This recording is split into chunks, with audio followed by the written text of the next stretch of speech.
Thank you, everyone, for joining us online today, and welcome to this digital event co-hosted by Yahoo Finance and Funding Our Future to discuss how women can recover economically from this pandemic and work towards financial wellness.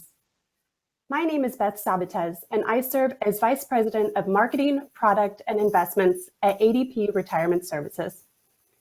ADP is part of the Funding Our Future campaign. Funding Our Future is a coalition of over 40 organizations across the nonprofit, trade association, and corporate sectors dedicated to making financial security and ultimately retirement security a reality for all Americans. The campaign would like to thank all of its sponsors, and especially its executive sponsors, the Charles Schwab Foundation and Edelman Financial Engines, for making events like today's possible. You can find out more about our coalition and how to get involved at fundingourfuture.us. We appreciate you tuning in to hear from our expert panel this afternoon. As we know, women have been particularly overburdened economically by the effects of COVID-19 and the resulting recession because of existing gender inequalities. Structural issues such as the gender pay gap, longevity, and caregiving responsibilities leave women in more vulnerable financial positions, and we know this is even more true for women of color. Achieving financial security can be tough, but for women, the challenge is even greater due to the pay gap between men and women. The pay equity study conducted by ADP Research Institute found that across all industries, women earn 83% of what men earn, yet they represent 47% of the total workforce in the United States. It's important to note that lower levels of pay for women appear universally regardless of education, experience, industry, and profession. What's more, this shouldn't be surprising since it's widely reported that women start at a lower wage compared to their male counterparts. Unfortunately, this disparity makes it difficult for women to close the income gap and leaves them more vulnerable to economic events like this recession caused by the current health crisis. While many Americans have been impacted by the economic fallout related to COVID-19, according to Ahu Yildirimaz, co-head of ADP Research Institute, in late April of this year, the declines in employment were 3 to 4% larger for women, which is rare for recessions. That gap grew to 5 percentage points by mid-May. Although women had made significant advancements over the past few decades in the workplace, this group still faces many challenges compared to their male counterparts with respect to a financially secure future. Apart from pay disparity, women often carry the responsibility for family planning and caregiving, requiring time out of the workplace. COVID-19 has deepened these challenges and placed women perilously on the brink of losing further economic ground. Now, more than ever, the economic security of women hangs in the balance.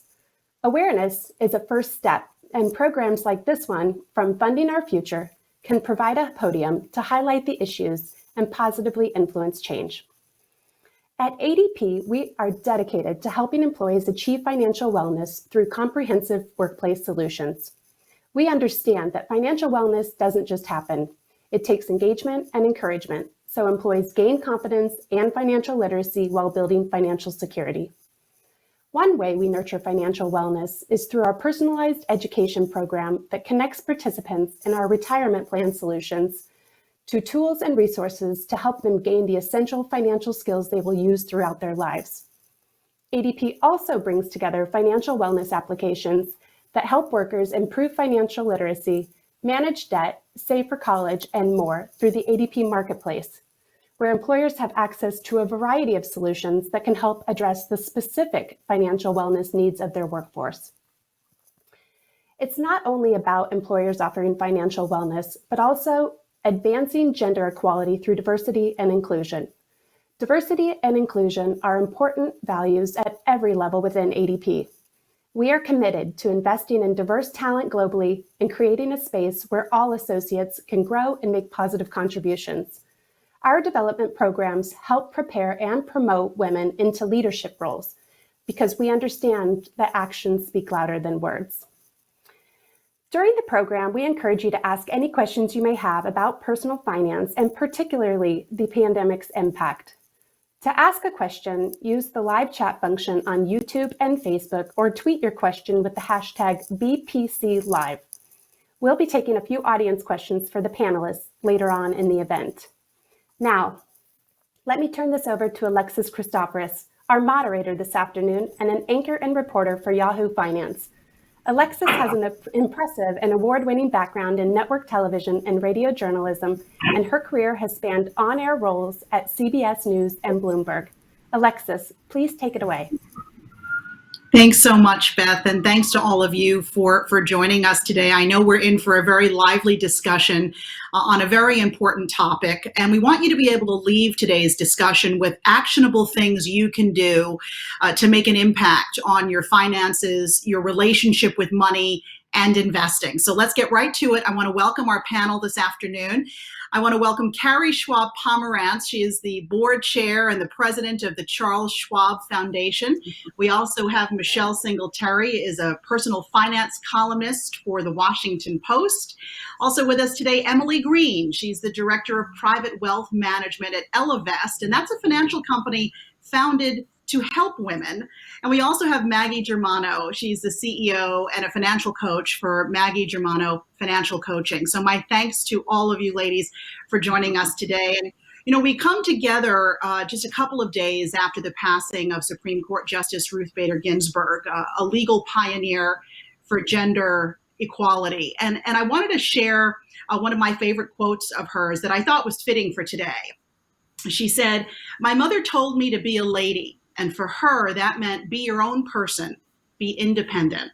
And I thought that's pretty apropos for today's discussion, because we're talking about helping women be independent when it comes to their money and their finances. And might I add, men very welcome into this conversation, and we hope we have lots of you joining us for this as well. I want to again thank our panel and start by asking the same question of each of you, if I could. Carrie, I'm going to start with you. And here's the question. Okay. What is a woman's greatest strength when it comes to money and investing? So I'm going to say two things. I'm going to say patience, which is a key to investing because it's a long-term endeavor. And then the other is they don't let ego get in the way of progress. We're willing to ask questions and know what we don't know. All right, patience and no ego. Michelle, what is a woman's greatest strength when it comes to investing and her money? I think awareness. The more you know about your investing, what you're making, the better investor you'll be and the better you'll be able to handle your money. Oftentimes, women have been told, oh, we're not good at math, or we sort of shy away from things financial because we've been told that we're not good at it. First of all, we are good at it. Just because our faces aren't on the money doesn't mean that we don't know how to handle the money. So I think just the more you know, and even if you don't know, being aware of what you don't know can help you be a better financial manager and investor. For sure. All right, Emily, what's a woman's greatest strength when it comes to money? So women are actually better investors than men. I know it's crazy because when you think of the word investor, you picture an old white man. But women are actually, they're more rational and they tend to be goals-based, which means they think long-term and do not react to market movements like we've seen a lot this year. So actually over the long-term, women tend to do better.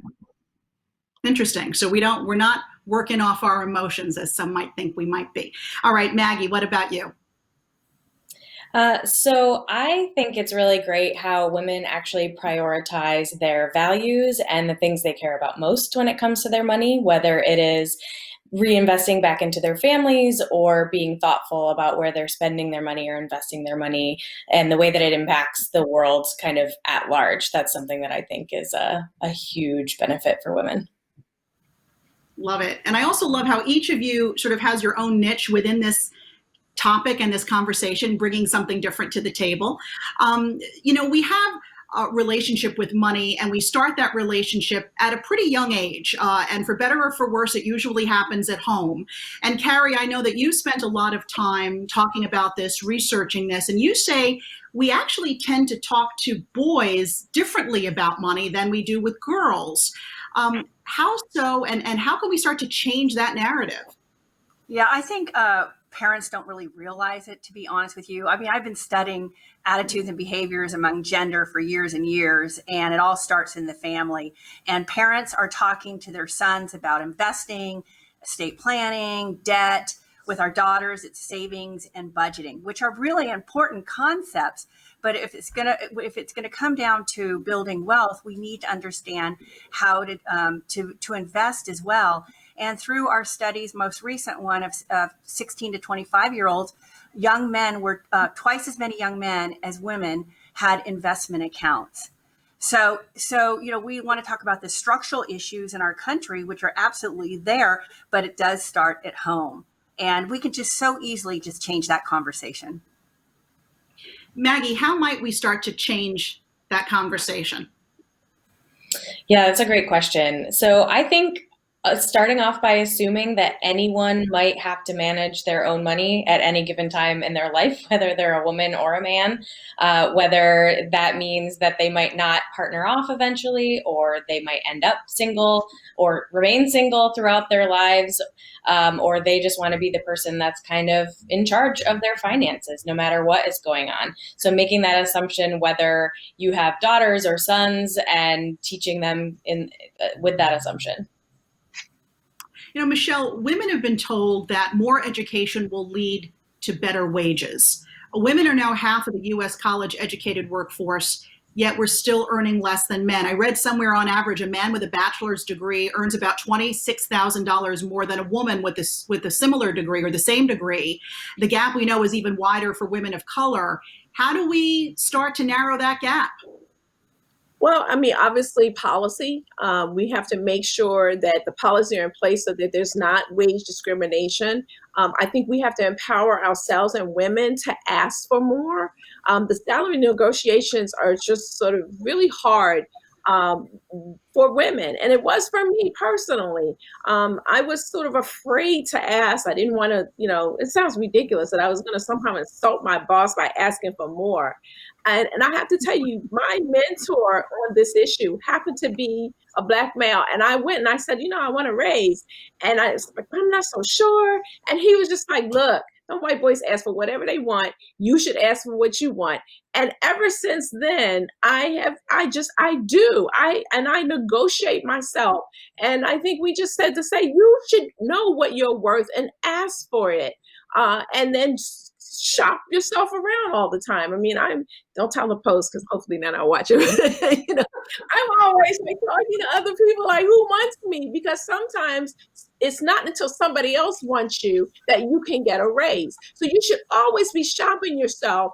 If that in fact is the culture of where you work, is that they're not going to give you more money until they know somebody else wants you. Sort of like dating, guys like to, I shouldn't go there, but No, it's true. You want what you don't have a little bit more, right? When you know somebody else is looking, well, that makes you more interested. Right. But it has to be both roles, right? We can't just put it on women. We also have to make sure that there are policies in place in companies where there is pay equity. And then also, one of the things that they're often, and I want to get rid of this question of what did you make on your last job?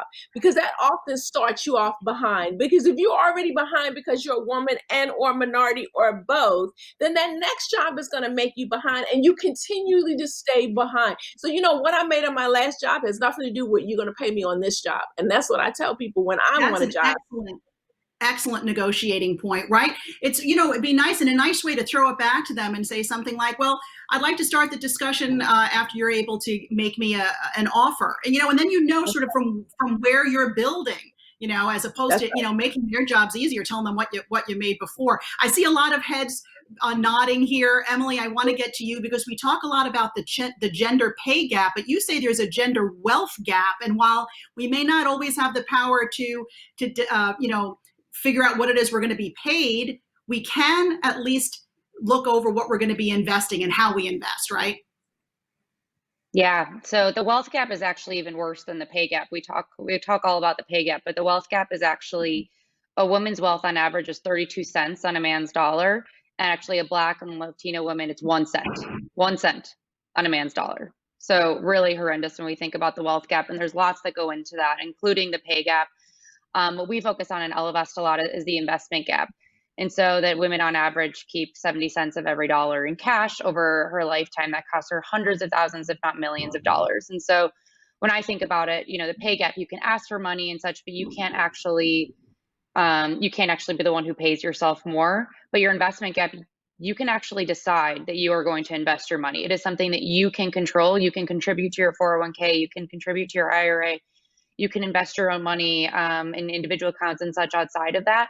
And so it's just so important to continue to do and to start that early in life. And unfortunately, it's just not a conversation that many people have with women, and it's an industry problem, frankly, overall. And Carrie, as we started this conversation, we see that the seeds are planted very young, right? When we talk to our young girls about money, that's when they start to have this relationship with, hey, how do I deal with finances in my own life? What do you think, Carrie, this is for you, what do you think is holding women back from taking control of their finances, and how can we encourage each other? I really just think it's about exposure. I mean, I think about with the young women in my life, my daughter and her friends, I've made it a point of bringing them in to a Schwab office or an Ellevest office, and get exposed to a financial person, open up that application, talk about diversification and asset allocation, demystify the whole process. I do think we've been held back. It has been, unfortunately, sort of a male dominated industry, but also the process feels very dominant male. So just, once we get past that, we're right there in the game. So let's just get over that hump. And also, again, talk about it at home and talk about it in the workplace and I'm a big advocate for financial literacy in the schools. Let's equalize this.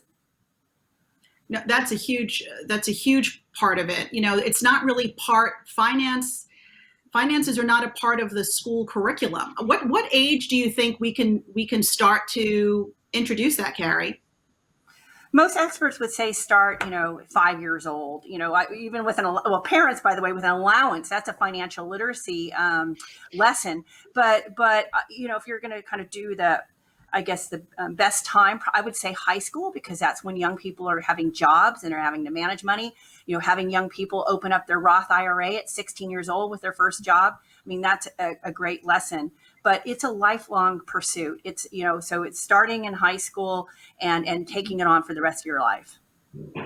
Maggie, what about some women who may say, this just seems so confusing to me.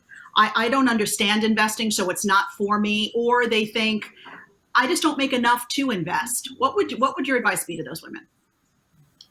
Yeah, I hear both of those comments pretty often from my clients and other folks that I talk to. So I often recommend ask for help, ask the experts, reach out to people who do know, whether that's for them to teach you or for them to help you actually manage it. So it might look like working with a financial advisor, or it might look like working with a financial coach so that you can just understand your finances more generally. But just because something doesn't make sense doesn't mean that you don't know doesn't mean that you'll never know what you're doing, because we're not born innately understanding how investing works. So educating ourselves is really important, asking for help, and talking to your friends too, because I know for me, seeing that other people are confused and stressed out about the same kinds of things actually makes me feel better, because it shows me that I'm not alone. And so the more we're talking about money with each other, the more we'll realize this isn't something that's just innate that everyone else understands and I'm the only one who doesn't. And so you'll get a little bit more comfortable with that, and then maybe be more likely to seek out that help. Yeah, Emily, I know that you're working one-on-one with women at Ellevest on putting their money to work and building their portfolio. What are women investing in right now? What sort of informs and guides their investment decisions? So women tend to be very goals-based when thinking about investing. So instead of, should I pick this tech stock versus that tech stock, it's more focused on, how can I buy my house? How can I pay for my kids' college? How can I afford retirement? I've heard a lot through the pandemic of how can I leave my job to go do something that I actually care about, which has been interesting to hear. So it's typically thinking about these types of things.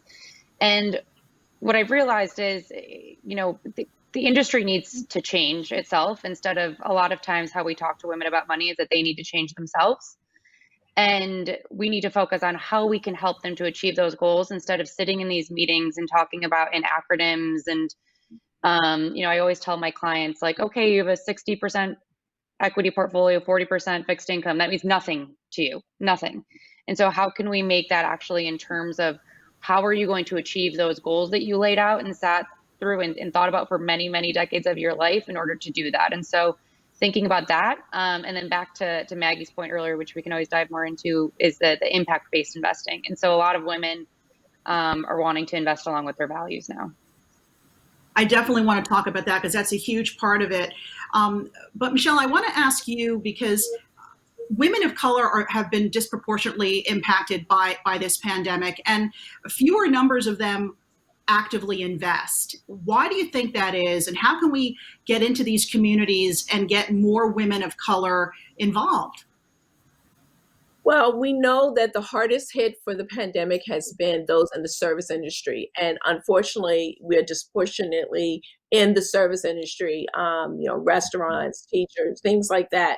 And when you are in those type of jobs, you're often not making a lot of money. If you're not making a lot of money and you're living paycheck to paycheck, there isn't much left over to invest. It's not that they don't want to invest. It's just that you're paying for the roof over your head and the food on the table. And if you're a minority, especially a Black woman, you tend to also be helping extended family members. I don't know, Carrie, you remember Schwab used to do this survey with Ariel Mutual Fund Company. And one of the things that I thought was so key to their reports that they did year after year is that African American families were, I think it was, twice as likely to be helping take care of extended family members than white families, which doesn't leave a lot to invest. And so that's where we have to attack this issue, is that help women, minority women and women in general, to have jobs, to get jobs where they have the extra money to save. And it's not that they can't or don't have the capacity, but honestly, when you're helping yourself and your extended family, there's not a lot left to put into the market to grow in your future. And you do have to do that. One of the arguments I tell people, I always ask them, what is the number one reason to invest?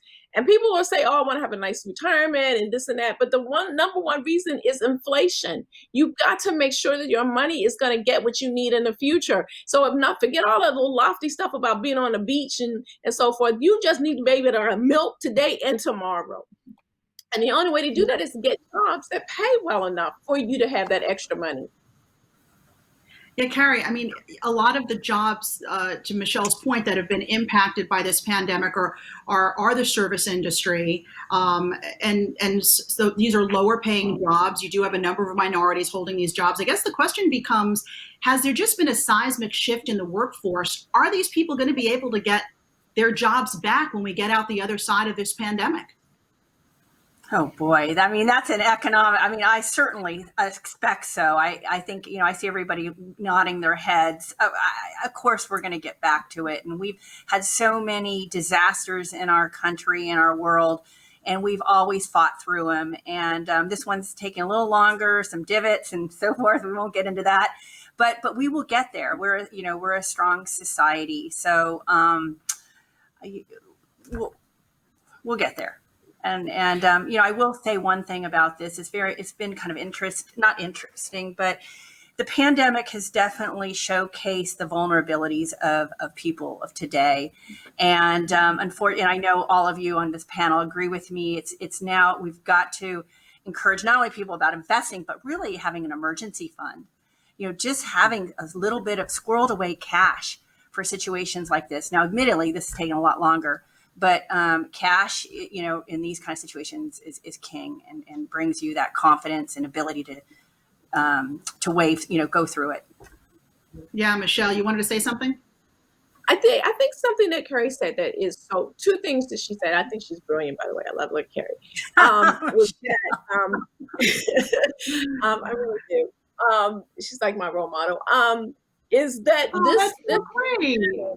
Is I love the other way around. It's a love fest.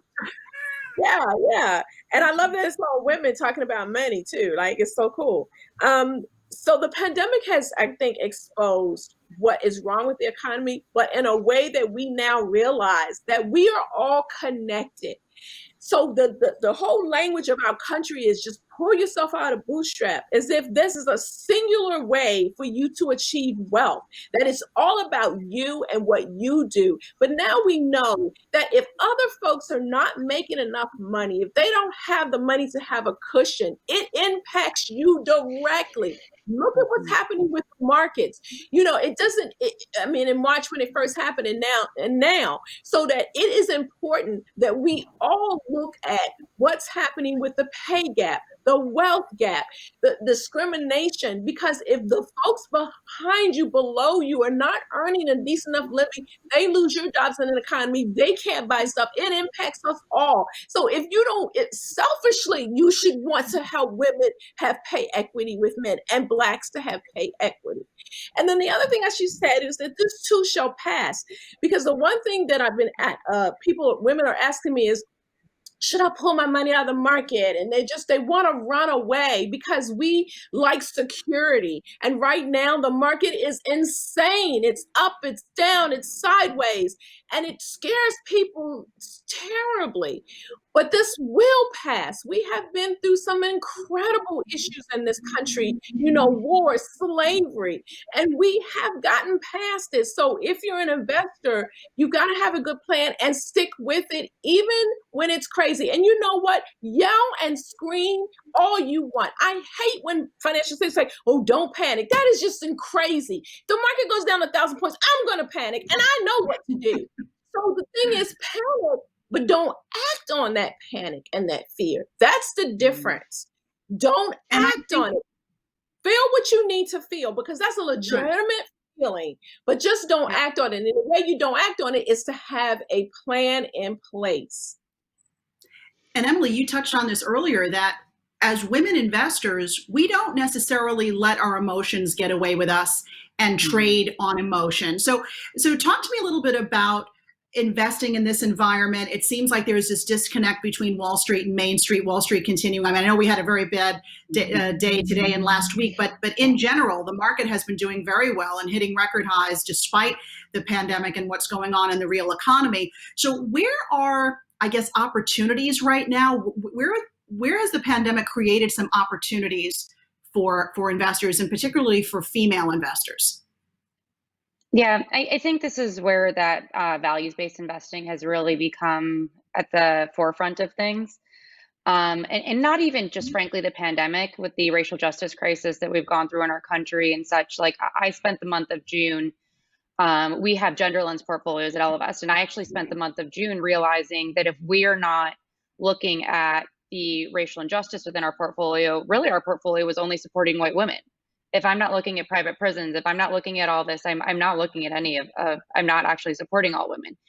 And so when we look at it, it's thinking about how can your money actually reflect those values that you have, and not just like how many women are in the C-suite of a company, because yes, that's important, but we don't want to only help the 1% of the 1% of women.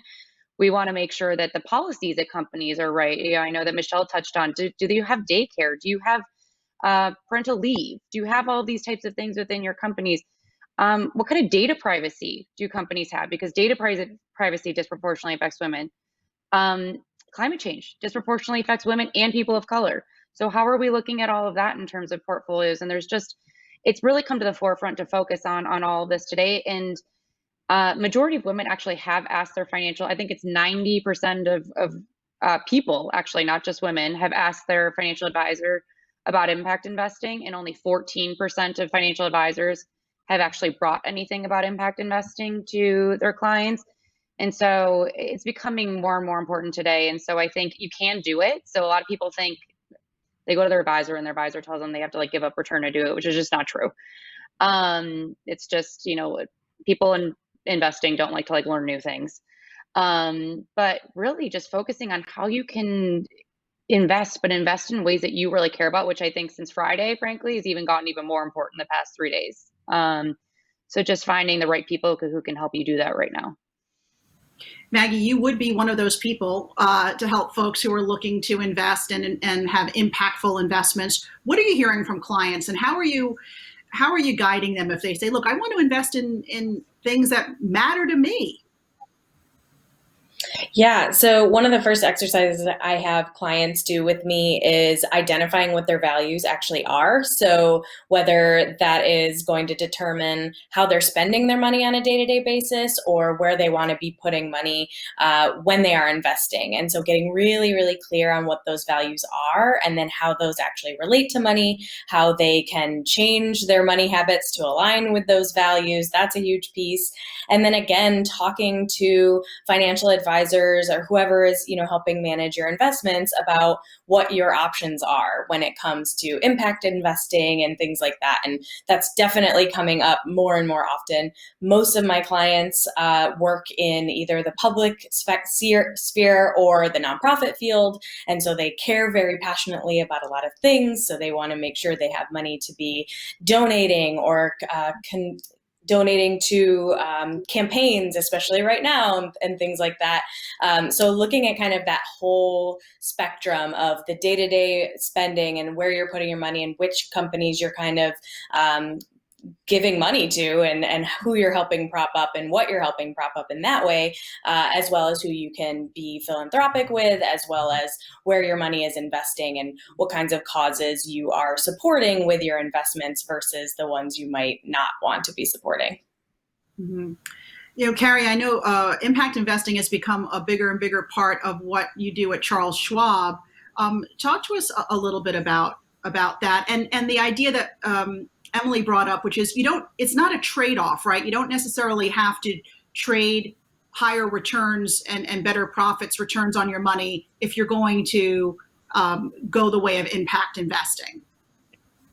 Yeah, so we're a full financial services firm and offer ETFs and mutual funds with social impact investing.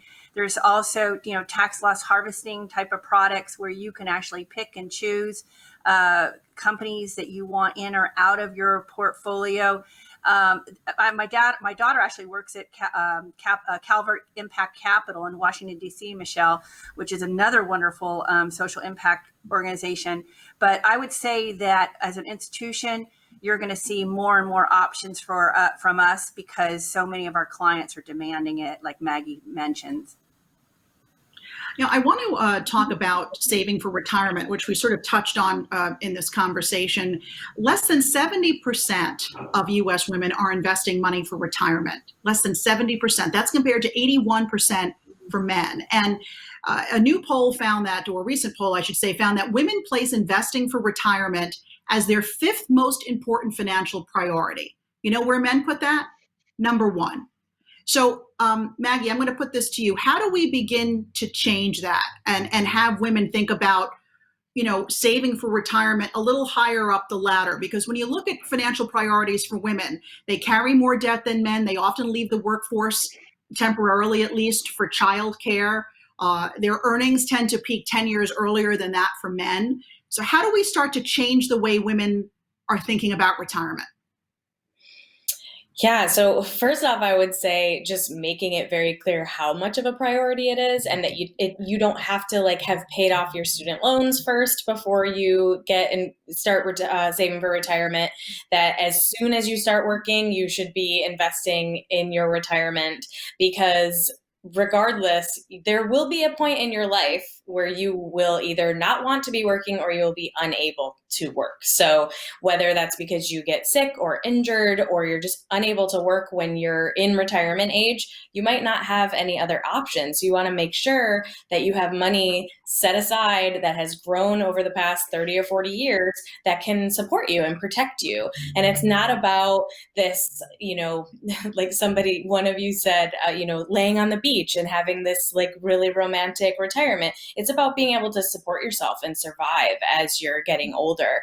And women do live longer than men. And a lot of women are going to end up single again at the end of their lives, because again, a lot of women are partnered with men and they live longer than men. So they're going to be supporting themselves at some point. So thinking about yourself, it's your future self that you need to protect. It's not just about making the right financial decision, the responsible financial decision. It's about protecting yourself and your future and that of your family members so that they don't necessarily have to support you or worry about supporting you financially. And you can start very small, where it's 1% of your income is going into a retirement account. It doesn't have to be maxed out immediately. You don't have to have a match from an employer to start. Just getting started is the most important part.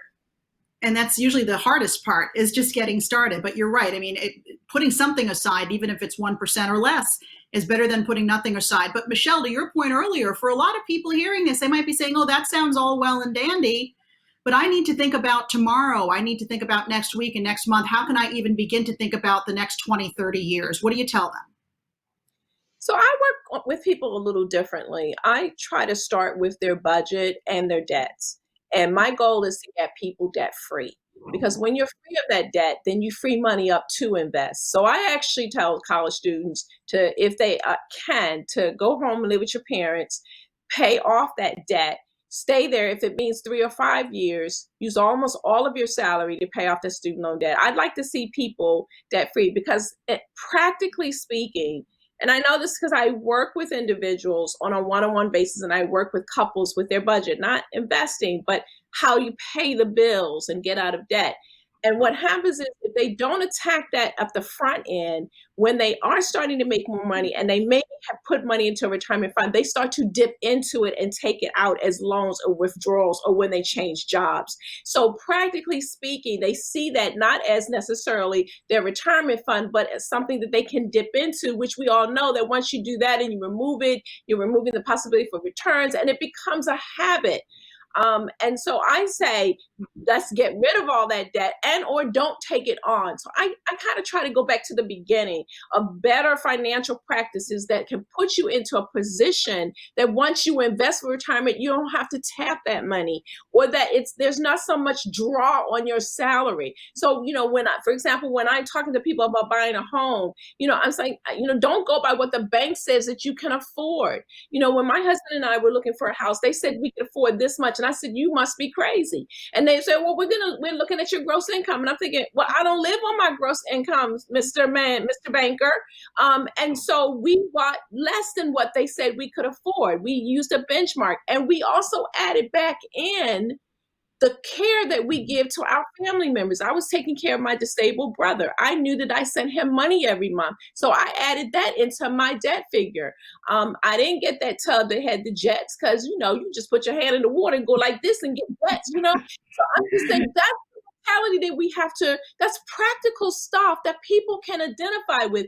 Hey, yeah, if I don't have all this debt, then I'll have more money to invest for retirement. Hey, if I don't have the biggest and best house, then that will free up money in my budget to retire and send my kids to school debt free. It's all about decision making. Investment starts with better decision making. We go right to investments as if people know what that is and how to do it, but we don't teach how to make good financial decisions from the time you have a kid or the time you start your first job. And that's where I think that we have to put more effort in, teach people how to make decisions so that they can be great investors, which is what, my husband and I do. I don't tell anybody something that I wouldn't do myself. And I think that brings us right back to financial literacy and what you were talking about, Carrie. I mean, shouldn't parents, you would like to think, or guardians have this discussion with young people who may be looking at college, and maybe college isn't for everyone, and higher education in the traditional sense is not for everyone, because for some folks that means debilitating debt at a very young age for a very long time, right, Carrie? Absolutely. I always tell people, my life has been spent on advocating for financial literacy in this country. In my next life, I'm going to be advocating around college expenses and how do we get colleges to bring down the cost of college. I don't get that at all. But there are studies. Anna Marie Lasardi, who's a friend of mine at GW, studies this, and a lot of young people say that had they had financial literacy, they would have taken out fewer loans. than had they known better. We're just launching these young people with no information, as Michelle said. So yeah, is it right for everybody? Not necessarily. Although I am a big believer in college, I do feel like it again, another equalizer. And so I will try to find for any young person who wants to go to college. You can go to community college. You can live at home, as Michelle said. There are ways to do it. There's online. Get those 2 years up front and then go to Harvard or whatever, because on your resume, that's what's going to show. No one's going to know what you did the first 2 years. Hey, Emily, I'm on a soapbox. I want to get you in here and get your thoughts on this. I mean, it's sort of the great debate. I mean, Maggie and Michelle sort of brought us two different views. Maggie saying it's okay if you haven't paid off all that debt and you still want to, start to invest or invest in your retirement. Michelle feels real adamant about get rid of that debt, be debt free. Where do you sit with that? I'm sure you talk to clients all the time who are battling with this. Is there a way to find a happy medium? Yeah, I mean, I'm a big believer in getting rid of debt, but there's the good debt and bad debt, and too much debt of any debt is bad. So a way to prioritize your spending, another tool is first, save for your retirement. That should be number one goal. You talked about women being the fifth goal, should be number one. And so if you have a company match, that's number one. Number two is get that cash cushion, emergency fund of 3 to 6 months of cash, just to protect yourself. And then credit card debt is the big one, paying off credit card debt, because that 17% can go into your retirement. Now, student loans, as long as you pay it off and it fits within your, monthly budget, you're okay. You're okay. But credit card debt, we always say, pay off your credit card debt on a monthly basis. And obviously that's not okay for everybody, but get it down. Yeah. And then focus on retirement again. Pretend like it's a bill you have to pay in full, because the interest rates that you carry on those credit cards could very easily wipe you out. But Emily, because you're on the ground sort of investing with women day to day, I want your take on this. And is it okay to start investing and putting money in retirement when you do have some outstanding debt? So I think it depends. As Carrie said, there's good debt and bad debt. And thinking about this, and how we always think about it is actually you should pay off that debt first. And so look at that first step of starting to pay off your debt. And then it's not actually invest next, it's create that savings fund. So that cash fund is, I know Carrie and Michelle both alluded to earlier, is you need to create what we call emergency fund in case you lose your job, as we've seen many people do have in the past, 6 to 9 months with everything going on. And so focusing on that and finding ways to do it. We actually I work with wealthy women, but we at Allivest also created a way for a debit card that actually rounds up your purchases, so that when you buy your $3.50 coffee, you can actually choose round up and save that 50 cents to go into an account in order to keep doing that, to pay off your debt, to start your savings account, to start your investment account. And so just creating those habits is super important in investing money, everything. I know a couple people alluded to this, but like the plan is one of the most important things when we're looking at this, and making sure that we're having those conversations and such. And then I just wanted to say one thing before we got to questions and things, is we've talked a lot about education for financial literacy, but what is also important is how the media talks about money and women. And so when you look at things and you look at, like, read a woman's magazine versus a men's magazine, and you'll see it's always like, what's your money type? Like, oh, you're cute. You do these types of things. And instead of like, here's actual real money advice.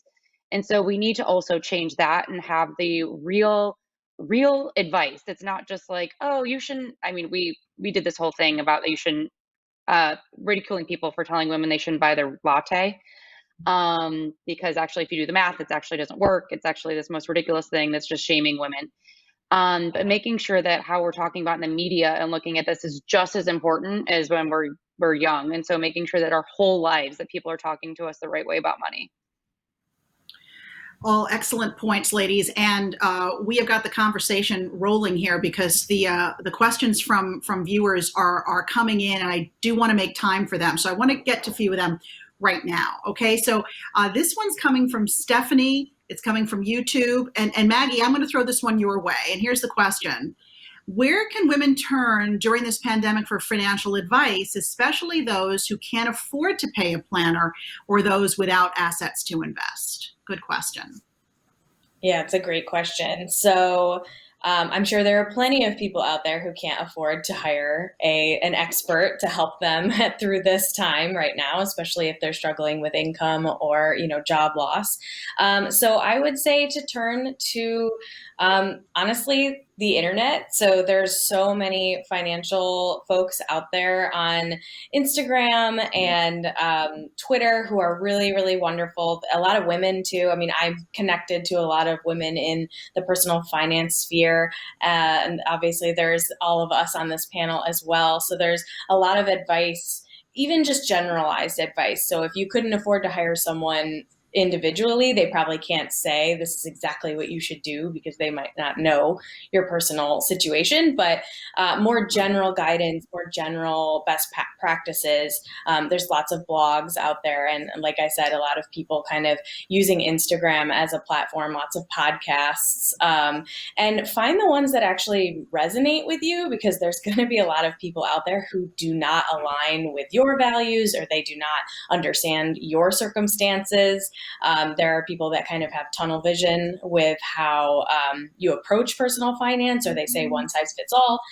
So being flexible and looking around and seeing kind of what resonates with you and what actually makes sense, and trying not to get scared away if it is a little intimidating at first. Carrie, I saw you wanted to jump in here. Yeah, I just wanted to say, financial planning does sound, like for the wealthy, and it is absolutely not. It's for everybody. And there's a lot of, like Maggie says, there's things on the internet, free financial planning. I did want to do not a shameless plug, but schwabmoneywise.com is a it's an educational public service website, no pushing products, but tools and calculators, information on all aspects of money, including raising money-wise kids. So I just wanted to put that out as a tool for people. Carrie, can you just repeat what that is again for folks who didn't catch it the first time? schwabmoneywise.com. Okay, great. Here's another question, and I'm going to give this one to you, Michelle. This is from Cherry from YouTube. How do you encourage low-income families and mothers who have not had the education or examples of investing in their community? And I think that's such a great question, because so often we learn by example. If the example isn't there, where do you turn? Well, I think that's where education in the schools can pick up the load, or in community organizations. I have a financial literacy program at my church. It is a year-long program where we meet for a couple of hours once a month. And when I say a couple hours, like 2 to 3 hours, where people sit and I talk. And you would think, who sits for that long? But at the end of that 3 hours, people are still on, and I'm still answering questions. So look around in your community for trusted places where you can get basic financial information. I like a website, debtadvice.org, which is run by the National Foundation for Credit Counseling. And so you can get budget help free most of the time, or a very low amount of money to sort of get you on the path to have that extra money. Community college classes, there are a lot of free classes. I try to make sure you go to good sources, and listen, the Washington Post, for goodness sakes, our business section is one of the best in the country, and we have a personal finance columnist, I don't know who she is, who regularly tries to inform you about these things. And I'm not selling anything other than trying to make sure that you're on the right path. So low income or middle income or even upper income, because let's also let's put punch a hole in that bubble that somehow people who got money know what they're doing with their money, and that is just not true. I have worked with people who make no money and are really good money managers, and people making 6-figure salaries and sometimes 7, who don't know squat about how to handle their money. So don't think that just because you're low income that somehow you can't handle this money, because I've met doctors and lawyers and accountants. One accountant's wife stopped me in church and said, "Can you talk to my husband?" Because Schwab, he's good about handling other people's money, but totally bad handling their finances. So I need to empower you that no matter what your income, don't think rich people know everything. When I say rich, I don't mean people really rich, because a lot of people who look rich are not actually rich. They're broke. Good distinction. A lot of Yeah. money. True. You've also heard, you hear about people winning the lottery and then going broke shortly thereafter because they didn't know how to manage their money, right? And then people are sort of clawing at them, wanting money. You see athletes come into a lot of money at an early age and blow that as well. So stature doesn't mean that you necessarily know what to do with the money that you're earning. I want to get to another question now. And Emily, this one's for you. This is from Kat from YouTube. How can women catch up given that we're already so behind in retirement? And it's not a place you want to be in, right? The catch-up game, but so many of us are. So where do you even start? So, you should definitely start just by taking control of your own money when thinking about this. And so when I look at it, there are accounts called IRAs, which are by definition individual retirement accounts, and then 401ks, which are, a way to do that. And they literally say the word individual in it. So you yourself, not your spouse, not someone else. They've defined these accounts so that you should go take control of investing in them. And so looking at it, just starting with that investment, doing these types of things, investing in your 401k, investing in your IRA, doing all of that. But also there's just so many ways that you can actually look to find, whether it's financial advisor, whether it's just advice online. I know during the pandemic, we actually took, time we decided to answer every single question someone sent to us, which was kind of a huge undertaking and ended up being kind of crazy actually. But looking at that advice that's just out there for people. It's just an article on our website that people can go read. And so educating yourself on these things, understanding these things, part of we have it on our site, but so many other places do too, of thinking about how, putting in your goals, seeing what you need to do to achieve those. So also just being realistic and thinking about it. And so saying, all right, if I want to retire at 60 and I want to spend X amount of dollars a year, and this is how much I make and all these types of things, how much do I need to be spending and saving and doing all these things? And then sitting down and actually creating a budget for yourself around this. We always say, we talk about values-based and intentional investing. There's also an intentional spending that I know Maggie alluded to as well. And so making sure that, we do something with clients that, honestly, I have clients, we have people who do it who, are on the low income side. And I have clients who do it who are some of the richest people in the country. And you'd be amazed that I've gone through this exercise with them, that it's literally sitting there and aligning how they spend their money to what their personal values are, like Maggie talked about, and thinking about, okay, how are you actually spending your money? Let's look at all this. And so making sure that you can actually save, invest, because the sooner you invest, the better. So investing tomorrow is too late. You need to start today. A lot of people will just continue to put it off because it's what is another month, what is another year. Today is the right day. And so I encourage everyone just after this, you should just go invest and just start off. I want to get to this question from Angeli, and Michelle, this might be one you want to weigh in on. She says, my godchild will be starting her first job. How can I introduce the conversation about investing so she knows to save? Her parents don't necessarily discuss investing to their kids. This is a godmother who wants to do the right thing by her godchild. Yeah. So on the first job, the good thing is they send them home with a stack of paperwork. And oftentimes if they've got a 401k, there's a whole bunch of information. Use that as an opportunity to have that discussion about what to do on your first job. So just say, hey, listen, I know you just started this job. You probably got a bunch of paperwork. Why don't you come over and let's talk about it and how to set things up. And for example, on my very first job out of college at the Baltimore Evening Sun, I called my grandmother. I was reporting on this major fire. And I was like, and the first thing she said was, did you set up your emergency fund at the, in the office? I said, no, I hadn't time. She hung the phone up on me. She clicked me off. And I called her back, Mama, what is that? Did you go upstairs and put money aside from your paycheck? And I said, I didn't have time. She hung up again. And then finally, I went upstairs and set up the account and called her back and told her about the big fire. So, use the opportunity of the things that are happening on their job to sit them down and show them what they need to do to set it up and begin to save for retirement and save for that emergency fund that Carrie talks about. So there are plenty of opportunities, moments that you can spend and use to talk to your godchild, your own children. And if I can just go back to that question about when to start kids on Money Talks, I started when they were in their car seat. The moment they point to something that costs money is the time that you start to talk to them about money. We are never too young. In the car seat, Michelle says. All right, guys, this question made me a little mad. Kay from YouTube says she's trying to find a financial advisor. She says, every financial advisor I've spoken to has told me I need 200,000 plus saved to even be worth their time. So Maggie, I'm going to start with you on this one. How do you start to find the right financial planner for you if that's the route you want to go? Somebody else had a question similar. Kate said, should I quote unquote date some, not literally, but should I date some of these financial planners before choosing one? What are some things to look for? Yeah, it's a good question, because I think that is a big fear that a lot of people have, is that they just don't have enough money and no one will actually work with them.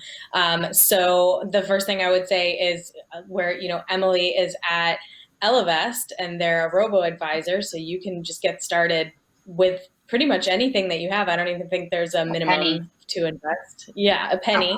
There you go. Yeah. So if you don't, maybe you're not ready to work with someone on an individual basis. And so starting with a robo advisor where there is no real minimum balance that you have to be putting in there. But also talking to family and friends who are in similar financial circumstances as you, or that maybe you assume they're in similar financial circumstances as you, and asking who they use and how they got started. And that's also related to the dating of financial advisors as well, so that you can find people that are at least trustworthy to the people that you are close with or that you care about. And so, that is a personal referral that you're getting, so that, you have a little bit of headway there. But also making sure whoever you work with is going to be a fiduciary, so that they're legally bound to be acting in your best interest, rather than making suggestions or trades based on what their commission is going to be or whatever their income is going to be. So making sure to look for that specifically as well. Boy, this hour really whizzed by, didn't it? We can just keep going on and on. I have one more question that I want to go around the horn and get everybody's take on, if we can. And here it is. Carrie, I'm going to start with you again. What is the number one money move women should be making right now if they haven't already? Number one money move. Getting a financial plan. It's the roadmap for your financial life. It creates the financial security, the confidence, and you're more likely to achieve your goals. And you do not have to have $200,000 to have one. Any reputable firm, Schwab, Ellevest, Fidelity, all of them will take you no matter how much money you have, and they will care about you and take you along your journey. Michelle, number one money move for women?